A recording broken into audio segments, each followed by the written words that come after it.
a series of individuals silhouetted in profile against a window. Disability is a normal, positive part of human diversity. Disability is diverse, and people with disabilities have other important identities. Disabled people come from different cultures. These parts of our lives also affect what we are able to do and how people treat us. Nothing about us without us. We want to have a say in everything that affects us. We are people with disabilities building power and inclusive social justice movements. Funders should serve people with diverse disabilities. A series of interviews. My name is Sarah Minkara. I'm blind, I'm a Muslim, and I'm a woman. I have a nonprofit organization, ETI, Empowerment Integration, that focuses on changing the narrative surrounding disability. There's a huge inequality between the reality of persons with disabilities and what support is going towards that. Only 2% of international funding is going to persons with disabilities.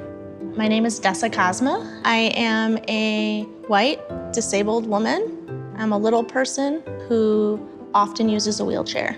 I've started a disability organization called Detroit Disability Power, and we are organizing people with disabilities and collaborating with other social justice movements around our issues that intersect with their issues. People with disabilities are some of the most impoverished people in the United States. We typically live below the poverty line.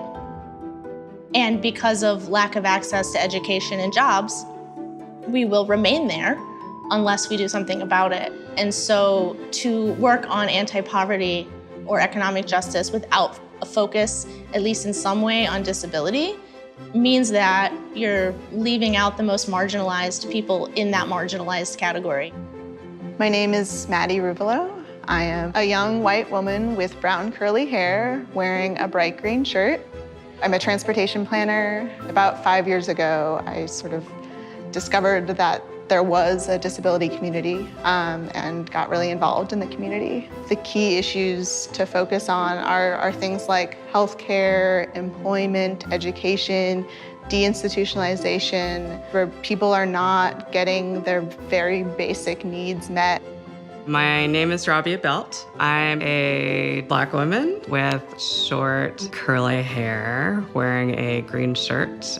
I'm an assistant professor of law at Stanford Law School. I'm also a professor of history by courtesy at Stanford, and I'm a council member of the National Council of Disability. 40 to 60% of people in prisons or jails are people with disabilities, and it's not just people with disabilities going into the prison system, but also that prison itself exacerbates and causes disabilities as well, both in terms of disabilities such as tuberculosis, HIV, but then also the trauma of incarceration itself. My name is Alice Wong. I'm an Asian American woman in a wheelchair wearing bright red lipstick. I'm wearing a mask attached to a tube that's used to help me breathe. I'm the founder and director of the Disability Visibility Project. Every community needs to have the right to have a part in civil society, to vote, to be part of our city councils. There are still a lot of barriers people with disabilities face in political participation. For example, in 2012, over 30% of people with disabilities reported difficulty voting compared to 8% of non-disabled people. My name is Ryan Easterly. I am a Black man with a teal and white striped shirt wearing glasses. I currently serve as executive director of the WITH Foundation.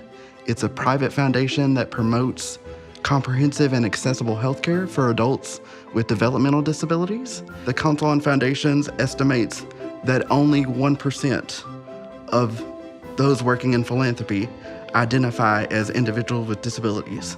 Part of grant making and part of philanthropy is strengthened when you have people with lived experience in various aspects, including disability, involved in the process, actually on staff. I am a young adult Black woman sitting in a chair. On my right leg is a prosthetic limb, and I am wearing a red romper with a black head wrap. My name is Carrie Gray. My current job is at the U.S. Business Leadership Network. What's different about the disability narrative is that it's this added layer of accommodations. So ensuring that when you're hiring people with disabilities, that your buildings are accessible, that people with wheelchairs are actually able to get into the building, that if you want to hire folks who are deaf and hard of hearing, that there's some type of communication channel that allows for them to be implemented throughout the organization. My name is Rebecca Coakley. I am wearing a Prince purple dress because I'm a huge Prince fan. I am the Senior Fellow for Disability Policy at the Center for American Progress in Washington, D.C. There is not a civil rights issue today impacting marginalized communities that does not have a disproportionate impact on people with disabilities. Come, sit with us, talk to us. We are already there, but the tables that you have created are fundamentally inaccessible to us. So we're asking you, join us and apply the disability lens across your funding strategy.